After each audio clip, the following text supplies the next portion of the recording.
इतिहास किसे कहे? भारत में जो कथा कहानियां सुनाई जाती है, क्या वही भारत का इतिहास है? अगर है तो उसके प्राचीन सबूत क्यों नहीं मिलते?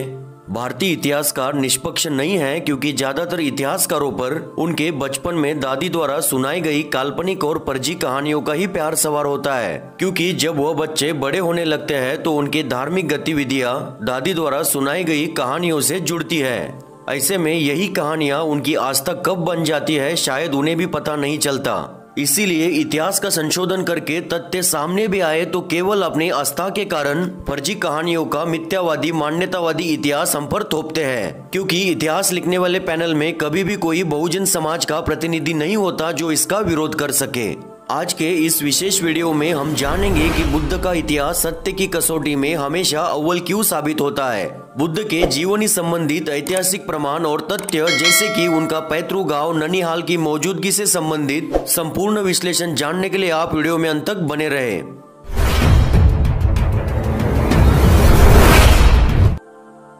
मेरा विषय तो बुद्ध है। मैंने ज्यादातर वीडियो में यही कहा है कि बुद्ध सत्य है। आखिर क्यों बुद्ध सत्य की कसौटी में हमेशा पास होते हैं? क्या आप भी सोचते हैं कि बुद्ध किसी काल्पनिक कहानी का काल्पनिक पात्र है? अगर हाँ तो आगे बढ़ने का कोई मतलब नहीं। अगर बुद्ध सत्य है तो बौद्ध धम्म से संबंधित सारे ग्रंथों के अनुसार बुद्ध के ऐतिहासिक सबूत मिलने चाहिए। बुद्ध के जीवन से संबंधित पुरातात्विक और ऐतिहासिक सबूत मिलते हैं, इसीलिए दुनिया बुद्ध के इतिहास को सत्य मानती है और उसे इतिहास की किताबों में संपूर्ण दुनिया में पढ़ाया जाता है। आज का विषय भगवान बुद्ध के इतिहास पर ही आधारित है। भगवान बुद्ध आज पूरे विश्व में जीवित है क्योंकि बुद्ध के शरीर धातु से लेकर उनकी शिक्षा तथा उनके परिभ्रमण किए स्थानों के एक एक सबूत जमीन से निकलते हैं। इसी के साथ अनेक विदेशी यात्रियों के किताबों में आज भी बुद्ध जीवित है। आज के इस विशेष वीडियो में हम भगवान बुद्ध के अस्तित्व के पहले प्रमाण के संदर्भ में जानेंगे, यानी भगवान बुद्ध की अस्थियां भारत में कितनी जगह से प्राप्त हुई है।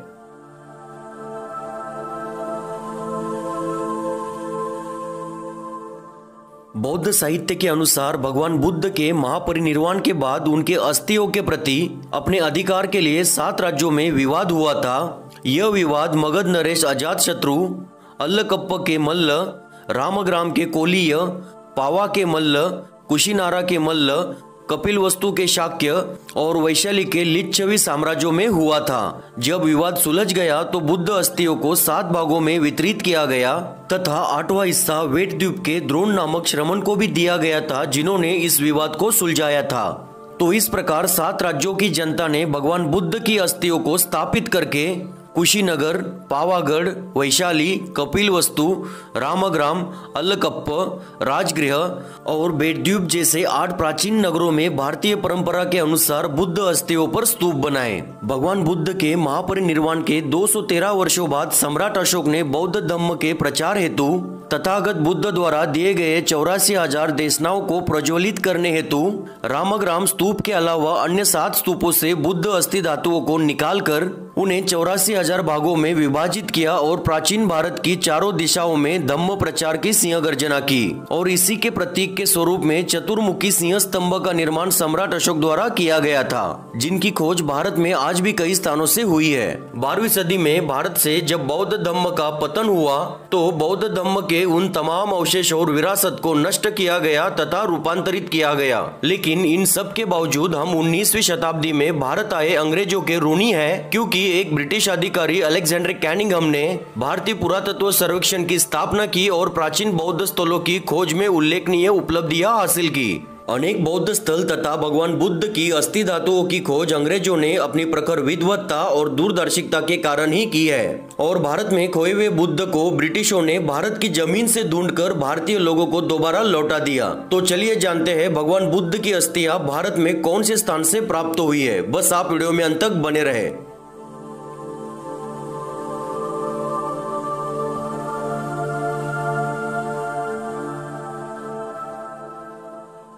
पहला स्थान है पीपरहवा। इस स्थल की खोज ब्रिटिश अधिकारी विलियम पेपे ने सन 1898 में उत्तर प्रदेश के बस्ती जिले के बिरादपुर में की थी। वहां मिले अस्थि कलश पर लिखे हुए धम्मलिपि इंस्क्रिप्शन से यह स्पष्ट हो गया कि यह भगवान बुद्ध का अस्थि कलश है। आज यह कलश दिल्ली में राष्ट्रीय पुरातन संग्रहालय में संरक्षित है। इस विषय पर मैंने एक सखोल वीडियो ऑलरेडी बनाया है, आप उसे जरूर देखें। इसकी लिंक मैंने डिस्क्रिप्शन में दी है।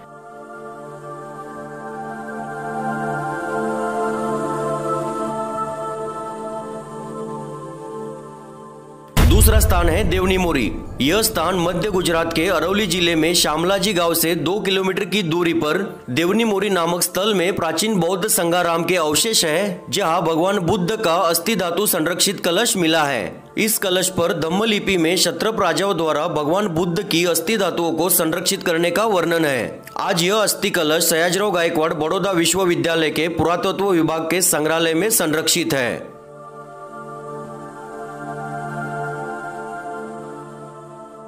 तीसरा स्थान है धम्मरज्जिक स्तूप। सारनाथ में धम्मेक स्तूप के सामने शेष स्तूप भी एक धम्मरज्जिक स्तूप था। धम्मरज्जिक शब्द धम्मराज शब्द से संबंधित है और धम्मराज का अर्थ भगवान बुद्ध होता है। बनारस के राजा चेत सिंह के शासन काल के दौरान इस स्तूप में एक धातु संरक्षित कलश मिला था। राजा के प्रधान ने किसी महान साधु की अस्थियां समझकर उसे गंगा में विसर्जित कर दिया, स्तूप को ध्वस्त कर दिया और बनारस घाट तथा बाजार निर्माण के लिए यहाँ की ईंटों का इस्तेमाल किया। आप चकित न होइए, बुद्ध के इतिहास की हत्या भारत में भारतीय द्वारा इसी प्रकार की गई है और आज इनके वंशज किसी और पर इल्जाम थोपकर अपने पूर्वजों का बचाव करते हुए नजर आते हैं। चौथा स्थान है सांची। सांची में महास्तूप के सामने स्तूप नंबर 3 की खुदाई करते हुए अलेक्जेंडर कैनिंघम और फ्रेडरिक मेस्मे ने स्तूप के दक्षिण और उत्तर की ओर 2 पत्थर के ताबूत पाए, जिसमें बुद्ध के शिष्य सारिपुत्त और मोगल्यान की धातु रक्षा मिली। पत्थर के ताबूत पर धम्म लिपि में सारिपुत्तस्य और मोगलानस्य शब्द अंकित थे, जिसमें अस्थि धातु के कलश को सील कर दिया गया था। बौद्ध सिद्धांत के अनुसार सांची महास्तूप में भगवान बुद्ध की अस्थि धातु है और स्तूप के बाएं और दाएं उनके प्रमुख शिष्यों की अस्थियां है। इसी वर्णन के अनुसार सारिपुत्त और मोगल्यान की अस्थि धातु कलश सांची स्तूप के उत्तर और दक्षिण दिशा में मिली है। इससे यह सिद्ध होता है कि बुद्ध साहित्य और बौद्ध इतिहास काल्पनिक गाथा नहीं है। आज इस पत्थर के ताबूत को सांची संग्रहालय में संरक्षित रखा है, लेकिन दुर्भाग्य से सारिपुत्त और मोगल्यान के धातु अवशेष समुद्र में दुर्घटनाग्रस्त हो गए।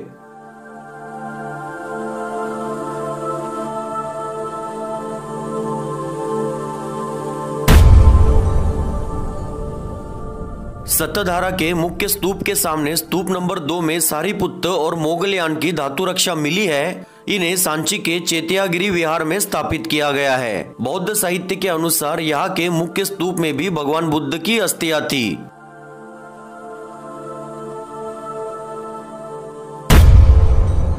सांची से कुछ ही दूरी पर सोनारी नामक स्थान पर कुल 8 स्तूप है। इनमें से 2 से भगवान बुद्ध की अस्थि धातु कलश मिले हैं, जिसे अब इंग्लैंड के विक्टोरिया एंड अल्बर्ट संग्रहालय में संरक्षित रखा है। एक और स्थान है जो सांची से 18 किलोमीटर की दूरी पर है, जिसे भोजपुर स्तूप समूह कहा जाता है। सन 1851 में स्तूप नंबर 2 से अस्थि धातु का कलश प्राप्त हुआ और इसे भी इंग्लैंड के विक्टोरिया एंड अल्बर्ट संग्रहालय में संरक्षित रखा है। भोजपुर स्तूप समूह से 5 किलोमीटर की दूरी पर अंधेर नामक एक और स्तूप समूह है, जहां से भगवान बुद्ध के अस्थि धातु का संरक्षित कलश मिला है। एक और प्राचीन बौद्ध संघाराम की खोज 1927 में उड़ीसा के ललितगिरी में हुई थी। यहाँ के महास्तूप में भगवान बुद्ध का अस्थि धातु संरक्षित कलश प्राप्त हुआ है। आंध्र प्रदेश के गुंटूर जिले के भात्तीपोलू नामक गांव में 1970 में 40 मीटर गोलाकार स्तूप मिला है, जिसमें भगवान बुद्ध का अस्थि धातु कलश मिला है, जिस पर प्राचीन तमिल धम्म लिपि में शिलालेख उत्कीर्ण है। इस कलश को मद्रास संग्रहालय में रखा गया है और मुंबई के विश्व प्रसिद्ध ग्लोबल विपश्यना पैगोडा स्तूप का निर्माण इसी अस्थि धातु पर किया गया है। इसी प्रकार महाराष्ट्र के नालासोपारा में भी बुद्ध की अस्थियां मिली है। बौद्ध साहित्य के अनुसार सम्राट अशोक की धम्म प्रचार योजना के अनुसार 5 अवशेष महाराष्ट्र को प्रदान किए गए थे, ऐसा वर्णन चीनी बौद्ध भिक्षु हेनसांग ने अपनी यात्रा वृत्तांत में किया है। अशोककालीन स्तूप प्राचीन सुपारक बंदरगाह यानी आज के नालासोपारा में मौजूद है। इस स्तूप की खुदाई आर्कियोलॉजिस्ट पंडित भगवान दास इंदिरा जी ने 1892 में की थी। यहाँ से प्राप्त कलश में पत्थर, तांबा, चांदी, हीरे और सोने के पात्र एक एक करके रखे गए थे। साथ ही महाराष्ट्र के कोल्हापुर शहर के पास ब्रह्मगिरी पहाड़ी पर खुदाई के दौरान एक पत्थर की मंजूषा मिली थी। हालांकि गैर जानकार लोगों की लापरवाही के कारण अवशेष नष्ट हो गए। प्राचीन विदेशी यात्रियों द्वारा वर्णन किया हुआ शहर हिप्पोकोर कोई और नहीं बल्कि आज का कोल्हापुर शहर है। इसके अलावा महाराष्ट्र के अन्य जगह पर भी भगवान बुद्ध की अस्थियां मिली है, जैसे कि उस्मानाबाद में स्थित प्राचीन तगर नामक स्थान पर तथा मुंबई की कानेरी गुफा में भी स्वर्ण मंजूषा के अवशेष प्राप्त हुए हैं। इन सारे सबूतों से यह सिद्ध होता है कि बुद्ध सत्य है और बुद्ध का इतिहास भी सत्य है। इसीलिए बुद्ध का इतिहास संपूर्ण दुनिया में पढ़ाया जाता है।